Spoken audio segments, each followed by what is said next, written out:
welcome to yet another runway. Take this out. GT12. Yes, I'm back again with Supercar Driver and best of the best. And today we've got a serious head-to-head with, quite frankly, some of the world's greatest supercars. We're laying down the line. Everyone's warming up right now, okay? So today we've come to an RAF base and we have use all day of their eternally long runway. I'm amazed I can still hear that SV, it's so loud. I think this thing must be 2 miles long because it goes with the curvature of the earth. The cars go to a certain degree and then they just vanish. Today I've brought down the 675 LT and we're going head to head against some pretty spectacular cars. The idea today is that we're going to put the LT head to head with some incredibly fast supercars, but the ultimate goal here is to see how an LT compares with a Porsche 918. And the reason for that is lots of people have asked me, where do you possibly go from a 675 LT? What's the next step? What's the next car? And I truly believe, having driven that thing and jumped in and out of various other supercars, that is the last frontier of supercars before you get into hypercar territory. So I want to find out what another £500,000 gets you by putting up the LT against a 918 SPYDER, because I think that's probably the next closest car, even though the jump is huge. So, without further ado, let's hop in these amazing cars and do this.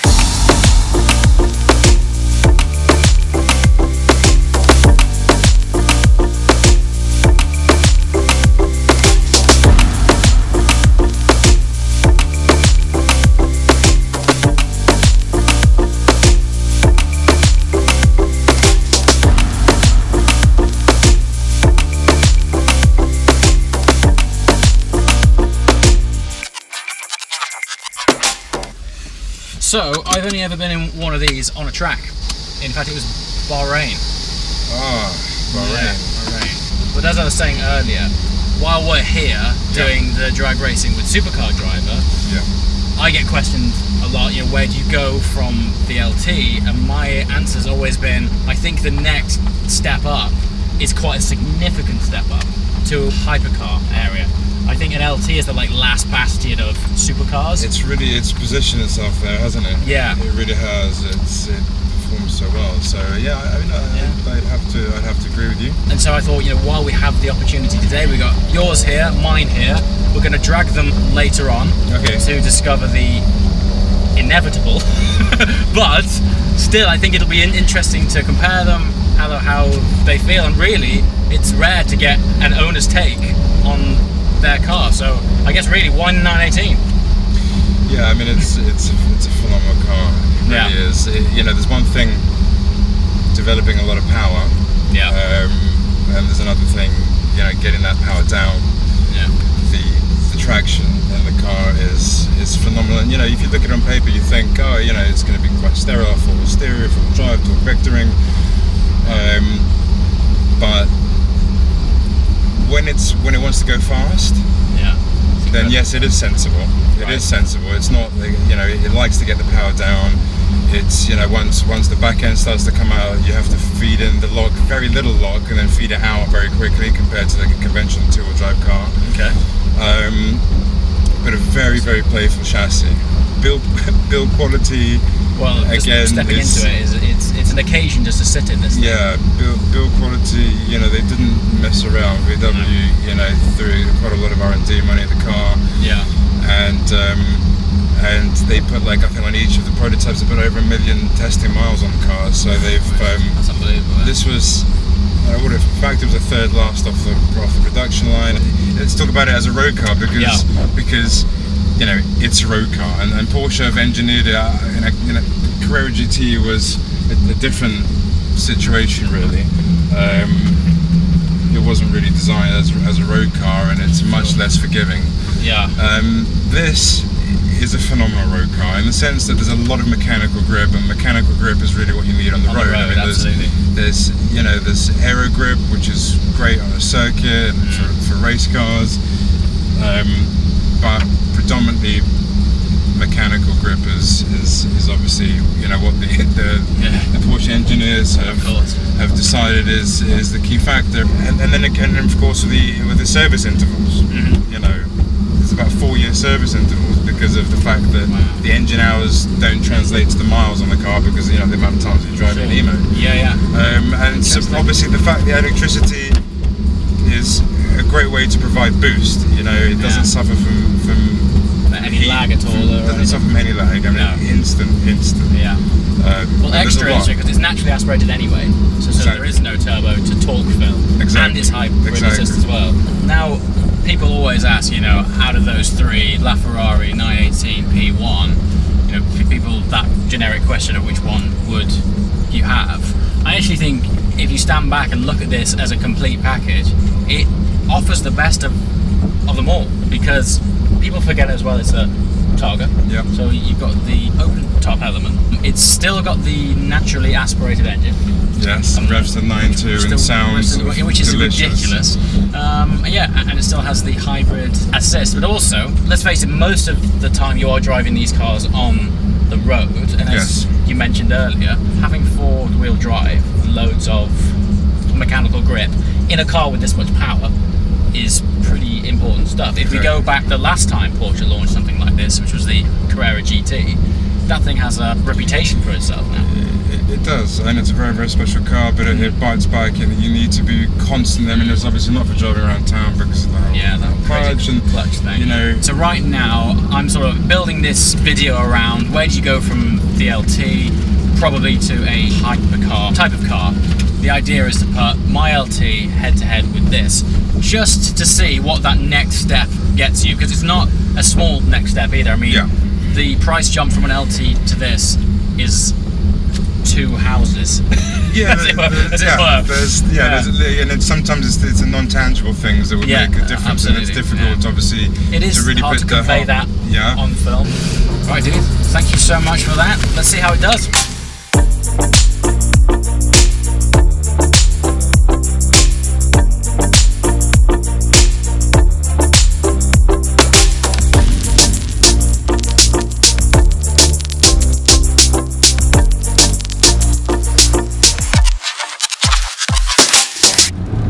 So, the 570S ultimately lost against the F12. I was wondering where that match was going. So now, it's me and the LT versus the F12. Not sure how this is gonna go. We've got 740 horsepower in the F12, 666 in this, or 675 PS. But this weighs a lot less than the F12, and it's got some crazy torque as well. So yeah, let's see. Let's play around with launch control, and hopefully we'll suck it to the F12. I'm gonna announce on the radio. We'll go for 3, 2, 1, go!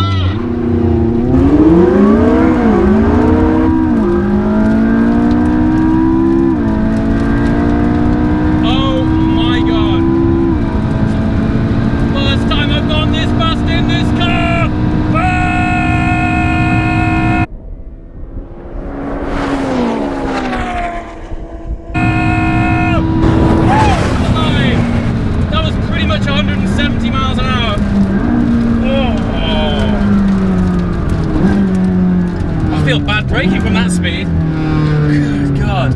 Where's the F12? Is he about? I don't want to turn into the F12. That would suck, wouldn't it? Well, that's the verdict. LT well and truly destroys an F12. And I'm not talking by like a nose. It looks like 2 car lengths. Maybe more. That's only what I can see in the mirror, but it's just gone. What a weapon. What a thing. Right, next up, LT versus Aventador Super Veloce. The launch for me is the most interesting thing. That's where I'm a bit nervous. Top speed, who knows? Let's see, man, let's see. Okay, next up, Lamborghini Aventador Super Veloce. Honestly, don't know which way this will go. Off the line, potentially the SV. Does have Quattro. Well, oops, Audi term. Does have 4-wheel drive. this is lighter. I don't know. I honestly don't know. It'll be, well, let's chat and let's find out.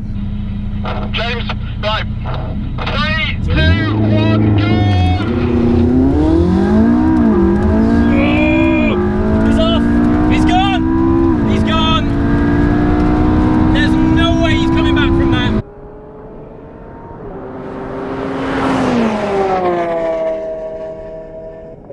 No way! This thing is ridiculous! Over the line! Oh man! Thank God for carbon ceramic brakes. Anchoring on from 170. I feel sorry for the car. Wow. SV's just decided to go for a lap of Leicestershire. He's all the way down. He's just blown past. Good God, this thing is, well, it's just ridiculous. Just ridiculous. So it's going to be super interesting now to see where it is with a 918 Spider. It's a good race. It's a good race. Wow, crazy, crazy. Right, 918, bring it! Okay, this is it. This is moment of truth. This is LT versus 918 Spider. I think we know who's gonna kill this, but the purpose of this is to see just by how much. How much is that 918 gonna rip this thing a new a-hole? So let's see. Let's line up, do the best launch control I can. Tires are sticky now. Doesn't have hybrid assist. Doesn't have best part of 1,000 horsepower. But does have a carbon tub, twin clutch gearbox, and sticky tires, and it is lighter. Even still, I think we know where this is heading. But oh god, the power of that, it just accelerated past me from standstill without launch control. It actually explodes. It's borderline ridiculous. Yeah, I'm actually excited to see just how much it does just go. But anyway, less chatting, more dragging. Okay, moment of truth. 3, 2, 1, go!